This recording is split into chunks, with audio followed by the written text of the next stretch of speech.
చాలా ఈజీగా ఎదుటోళ్ళని గుచ్చి తప్పుడు మాటలు మాట్లాడడం ఎవరేం అనరు అనుకోకండి.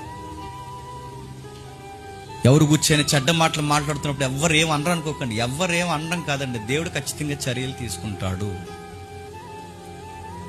నువ్వు ఎలాంటి మాట అన్నా నీకు ఎవరు జవాబుదారి చెప్పాల్సిన అవసరం లేదనుకుంటున్నావు, కానీ దేవుడు ఖచ్చితంగా జవాబు అడుగుతాడు. మీరు ఏదో ఒకటి క్రియేట్ చేసి వాళ్ళ మీద చెడ్డ మాటలు పెరిగితే వాళ్ళ గనక ఏడుసారో దేవుడు అన్నాడు, రోడ్డుని నాకించేస్తా అన్నాడు.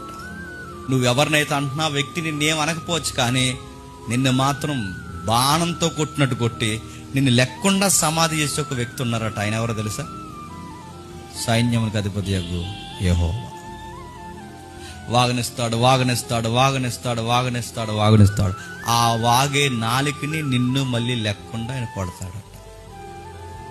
ఎవడు తనను తాను తగ్గించుకుంటాడో చెప్పండి, వాడు హెచ్చింపబడతాడు. ఇతరులను తగ్గిస్తే నువ్వు హెచ్చింపబడతావు అనుకోండి, నీ అమాయకత్వం. ఇతరులను తగ్గిస్తే ఇతరులు తగ్గింపబడతారు, లేదు కానీ ముందు మాత్రం నువ్వు తగ్గింపబడతావు. నువ్వు చెప్తున్నదల్లా వింటున్నారు అనుకోకు, వింటారు వింటారు వింటారు వింటారు వింటారు. టైం వచ్చినప్పుడు ఏమంటారు చెప్పిన అన్ని ఇలాంటి మాటలు చెప్తాడు, పనికి మళ్ళీ అంటారా?